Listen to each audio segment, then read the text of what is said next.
nerds. I'm Leah here with Project Nerd, interviewing for the Nederland Film Festival. With me today, I have Celia. I apologize, Celia Perarnaud. Perarnaud. I'll let you not butcher that for me. And she is here with her film Under Grace. Celia, how are you? I am super good. Thank you. And don't worry about the last name. No, French. Perarnaud. Okay. Yeah, Yes. sure. Or whatever you want. Sure. Okay. Something. No, I always try super hard. I think it's really important to pronounce people's names correctly, but sometimes I don't know, with my mouth the way it is, it doesn't come out very That's well. okay. For a lot of people, it's hard. So tell me a little bit about your film, Under Grace.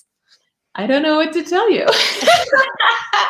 I have to confess, I just watched it for the first time in a long time, and I was like, "Wow, that's a lot." So it's, I guess, primarily a dance film, as it were, completely inspired by this piece of music called Choros, remastered 2020 by Ludovico Einaudi, who actually used to be one of my sort of favorite composers in that sort of contemporary dance space. And then I was working with two dancers at the end of last year into the beginning of this year, and I heard this piece of music and it just got stuck like in my brain, in my energy body. And the first thought was, okay, let's use this piece of music and just make a dance duet, which we did do. And we filmed that and made a film out of it. But then in the process of, in my creative process, I just listen to the music over and over again, and it tells me what it wants to say, and if that makes sense. And so all these images downloading, they're not dance images. So I was saying to the dancers and two of my other colleagues who were working with me on the first film, I was like, we need to make a second film, because there's all this other stuff that's coming that has to do with sort of the extrapolation of the characters who in the first film are just dancers, but then they turn into, there's a sort of multi-layered, multi-dimensional, maybe multi-timeline relationship that unfolds in Under Grace. And it's a little surreal, and it's a fun journey. Is there a storyline that kind of unfolds between these two people and their relationship, or is it a love dance? Is it like an anger dance? I would say it's a human relationship dance. Let's put it that way. I'm guessing since you're human and you may have had a couple relationships, you can relate maybe to this idea that relationships go through all sorts of phases, don't they? Yeah. Yeah, absolutely. But I think what happens in Under Grace is that these two women, it's not one relationship. So it's not always two friends or two lovers or a mother and a daughter or vice versa, mother-daughter, or two enemies. Is they're constantly changing and exchanging, as it were, their positions inside of the relationship, and the energy is always changing, and they're just these surprises that happen along the way, and it's confusing actually. It's like, wait, what's happening now? So yeah. That's awesome. It sounds amazing. What inspired the title Under Grace? Ooh, really? Like, you want to go there? Just a random, again, it kind of came in, things come in this way. When you open up, you receive. But no, really, I was listening to, Florence Scovel Shinn, who I guess I'll call her a metaphysician, turn of the century.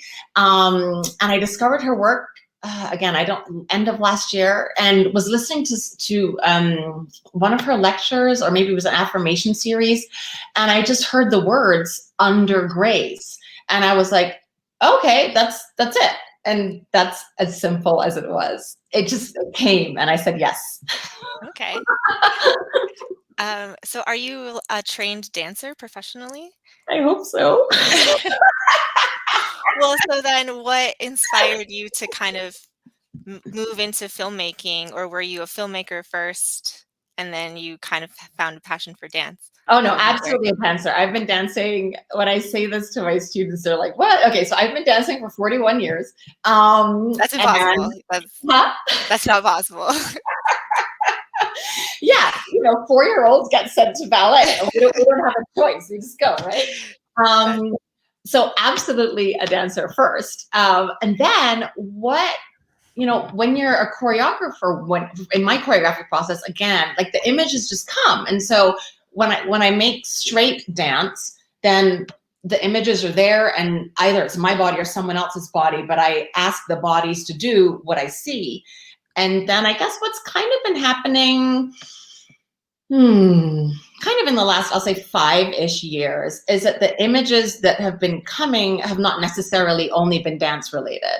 They've been mhm. more human images. And I guess there's this space between straight dance, as it were, that we're used to observing sort of in a theater space, right? In the proscenium, where we're here and they're there, which then bleeds into a dance theater space where instead of us sitting there and being human and observing these crazy trained bodies doing amazing things, the dance theater space takes us into a more relatable area where I, as an audience, maybe have a bit more of a visceral reaction to what I'm observing taking place in the dance theater space.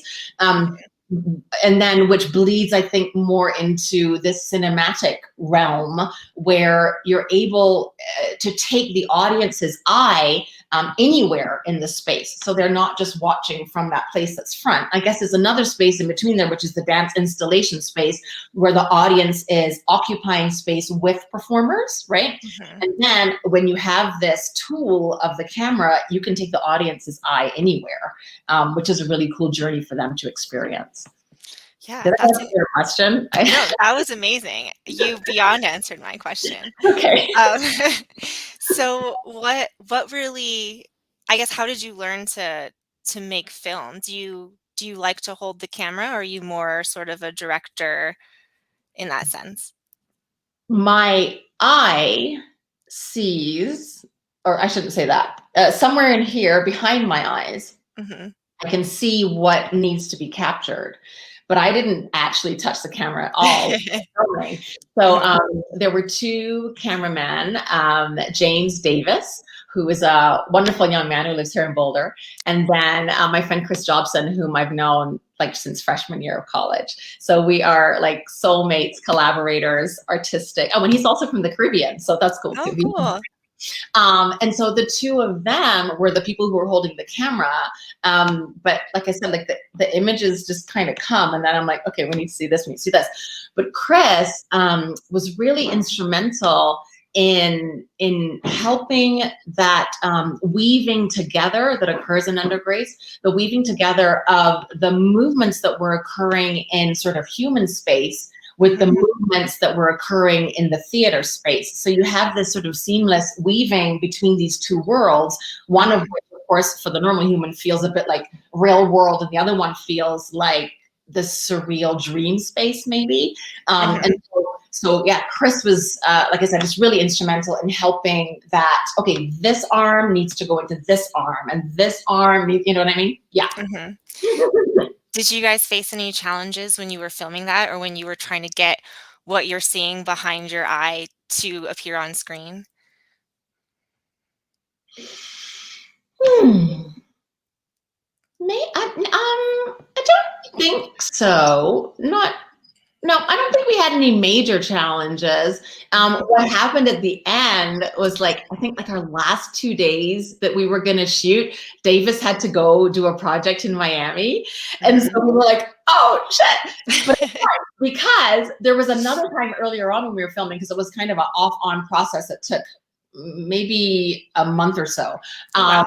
where what had happened? Oh, I know. He was working far away from Boulder, and we were shooting in the afternoon, and he was like, I don't know if I'm gonna get back in time. And so we'd gone out and bought what, I don't know, they're called the gimbal. Is that what they're called? Yeah, those Oh, little yes. Mhm. yeah, that's me, filmmaker. Um, and so when he was like the night before, he was like, "Oh my God, I'm so sorry. I have to go to Miami." We were like, "Don't worry, we have it covered. We got the gimbal, we got the iPhone 11 Pro. We're good." So then, we just did it ourselves. So that was the biggest challenge.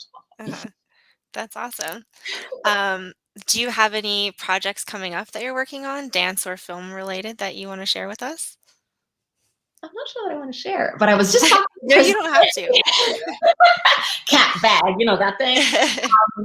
So, well, I did a project in the summer that I want to extrapolate on. It was a solo, just straight choreography piece for Boulder Arts Outdoors. Mhm. And yes, the images are coming now for an extrapolated dance film piece. And so, yeah, Chris and I have just started talking about it. I'm a Gemini, he's a Sagittarius, and we're like, hey, get together. We're just like, okay, what are we gonna make? So yeah, it involves autumn leaves, and I don't know if I've missed it in Boulder now. It's like, there's no more yellow left. Oh, I don't know. We'll see. Maybe it'll be a winter piece. But yes, there is something. I'll keep oh, you that's posted. that's so exciting. I hope I get to see that when you're done. Absolutely. Um, before I let you go, do you have like a website or an Instagram that you want to plug for us where we can check out more of your work?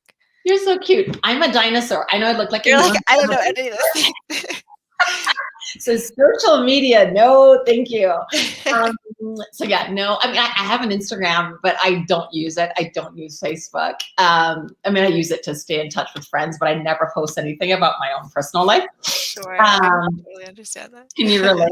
Yeah. that. Okay. But I do have a website, but it's